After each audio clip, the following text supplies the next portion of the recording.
লক্ষ্মীপুরের রামগঞ্জে তথ্য উপদেষ্টা মাহফুজ আলমের বাবা আজিজুর রহমান বাচ্চু মোল্লার উপর হামলা হয়েছে।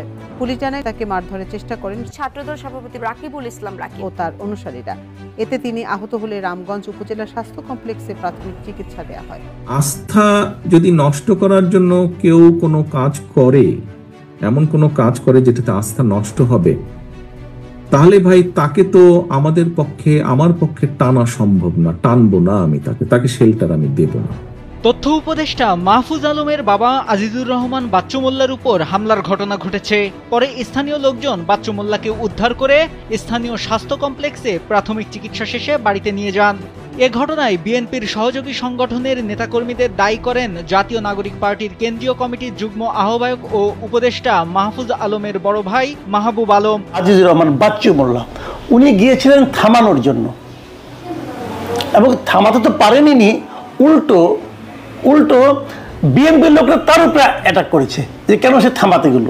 রামগঞ্জে উপদেষ্টা মাহফুজ আলমের বাবার উপর হামলা খুবই নিন্দনীয় কাজ, এবং এটি স্বেচ্ছাসেবক দলের এক নেতার উপর এই অভিযোগ। সুতরাং আমি মনে করি যে এটা সিরিয়াসলি দেখা উচিত। মাহফুজ আলম তথ্য উপদেষ্টা, তার বৃদ্ধ বাবা, তার উপর হামলা কেন হবে? এদেশের মানুষেরও একই প্রশ্ন যে তথ্য উপদেষ্টার বাবা, তার উপর কেন হামলা হবে? একজন ক্ষমতাসীন উপদেষ্টার বাবা যদি এদেশে বর্তমানে নিরাপদে বসবাস করতে না পারে, তাহলে এদেশে একজন সাধারণ নাগরিক সে কীভাবে নিরাপদের সাথে বসবাস করবে? বিশেষ করে বিভিন্ন রাজনৈতিক দলের কিছু উচ্ছৃঙ্খল নেতা কর্মীরা তারা এরকম অমানবিক এবং উচ্ছৃঙ্খল কাজগুলো একের পর এক করে তারা দলকেও বিভিন্ন সময় বিতর্কিত করার চেষ্টা করছে এবং দলের ক্ষতি করার চেষ্টা করছে।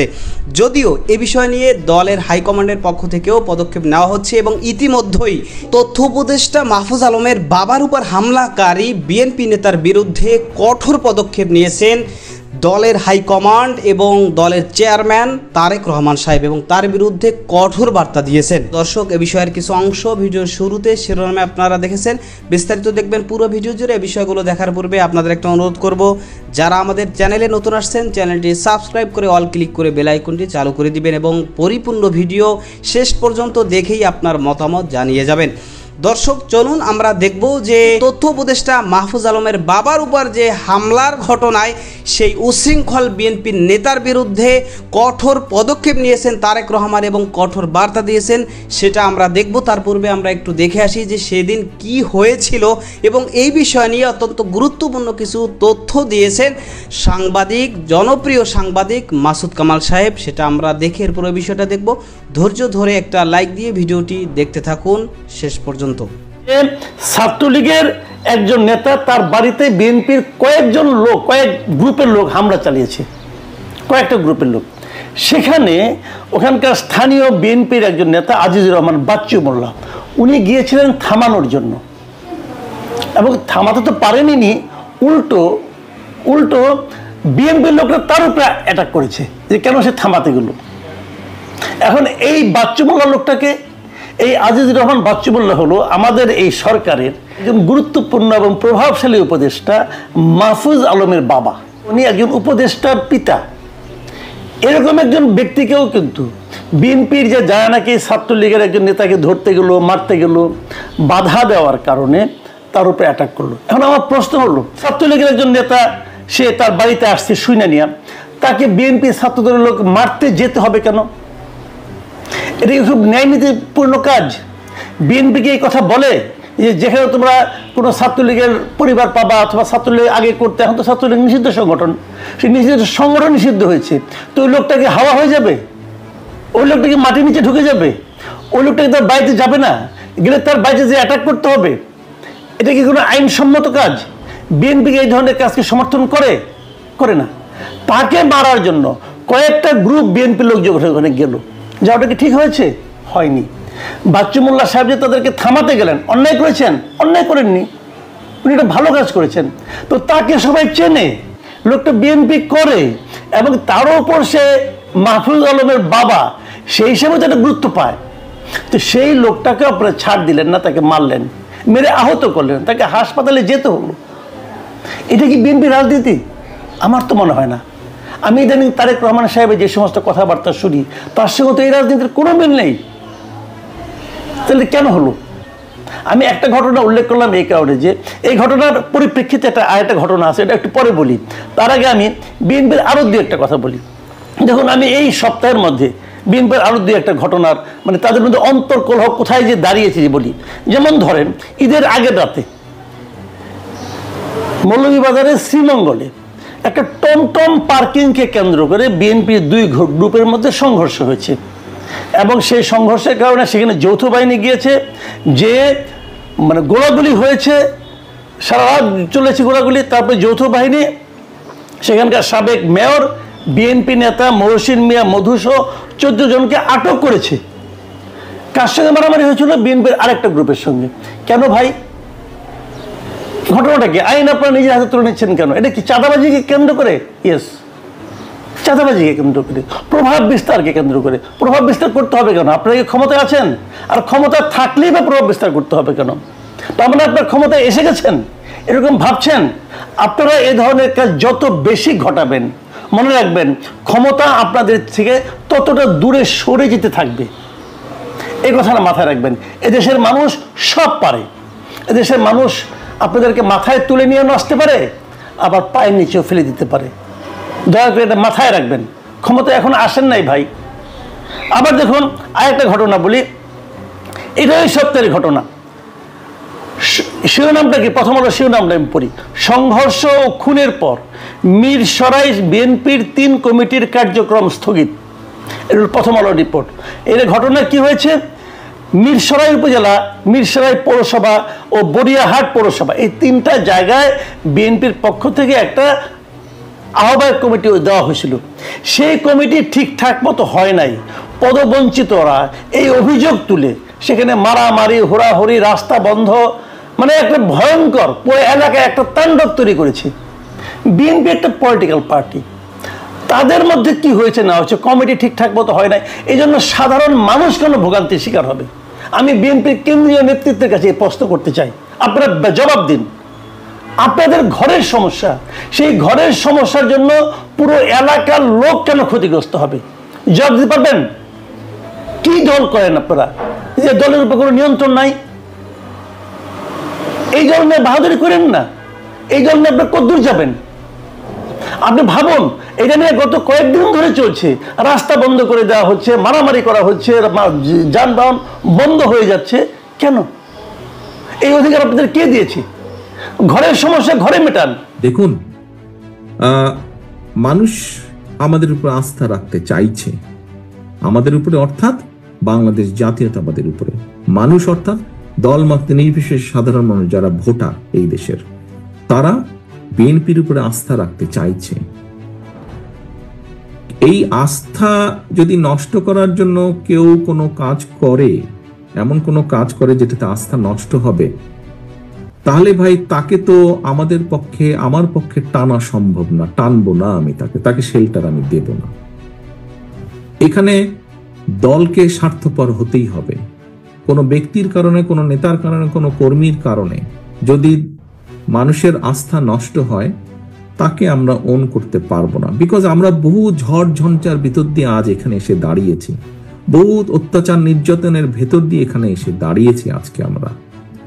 কাজেই আমাদের পক্ষে আর সম্ভব না যে কেউ নিজের বিষয়, নিজের স্বার্থ নিয়ে এমন কিছু করবে যেটা দলের স্বার্থকে আঘাত করবে, ক্ষতিগ্রস্ত করবে।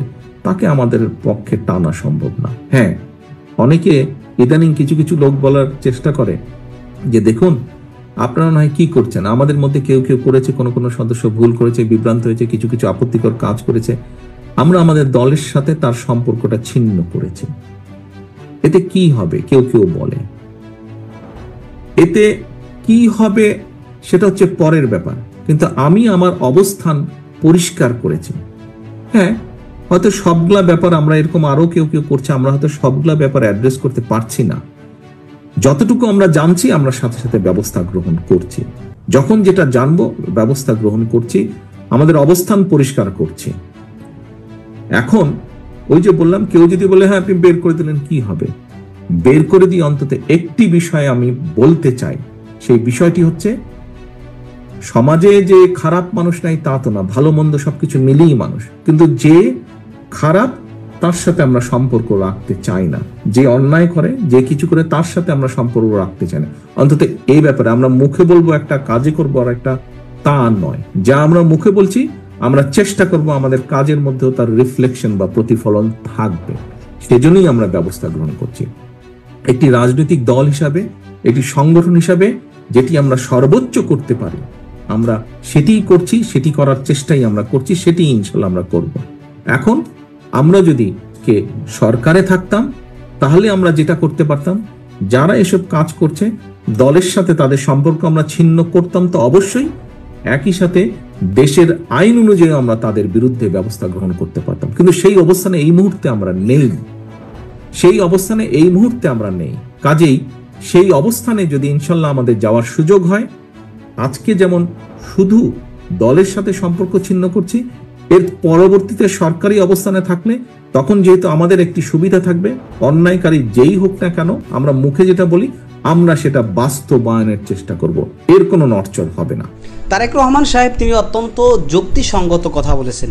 আপনি রাজনীতি করবেন, আপনি স্বচ্ছ রাজনীতি করেন, আপনি দেশের মানুষের জন্য কাজ করেন, মানুষের কল্যাণে কাজ করেন, দেশের কল্যাণে আপনি কাজ করেন, তা না করে আপনি সাধারণভাবে মানুষ স্বাভাবিকভাবে জীবনযাপন করবে সেটাও আপনি করতে দেবেন না।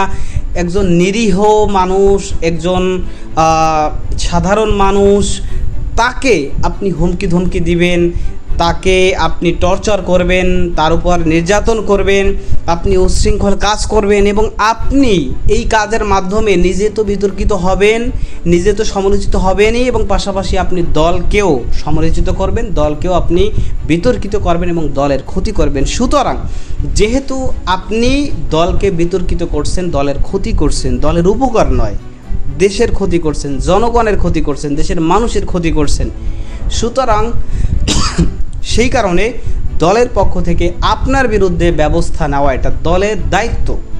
সুতরাং সেই কারণেই আমরা এই 5ই আগস্টের পর থেকে বাংলাদেশের বিভিন্ন স্থানে দেখতে পাচ্ছি যে বিভিন্ন রাজনৈতিক দলের নেতা কর্মীরা তারা চাঁদাবাজি বলেন, লুটপাট বলেন, দখলদারি বলেন, নিরীহ মানুষকে হয়রানি বলেন বা নির্যাতন জুলুম টর্চার বলেন, আওয়ামী লীগ যা করতো আর কি, এর আগে দীর্ঘ 15 বছর আওয়ামী লীগ যা করতো সেগুলো কিছু মানুষ একেবারে উঠে পড়ে সেগুলো করা শুরু করে দিয়েছে, যার কারণে তারা নিজেরাও বিতর্কিত হচ্ছে এবং দলকেও তারা ক্ষতি করছে, দলকেও বিতর্কিত করছে। এবং এই বিষয় নিয়ে কিন্তু দলের হাইকমান্ড থেকে এবং আমরা ইতিমধ্যে দেখেছি যে বিএনপি এবং জামাত ইসলামের, বিশেষ করে যেহেতু বাংলাদেশের এই দুইটা সবথেকে বড় দল, তো এই দুইটা দলের নেতাকর্মীরা যারা যেইখানেই যেই কাজই করছে যেটা উচ্ছৃঙ্খল, বিতর্কিত, সমালোচিত এবং অন্যায়, তো তাদের বিরুদ্ধে বিএনপি এবং জামাত ইসলামের পক্ষ থেকে কিন্তু পদক্ষেপ নেওয়া হয়েছে।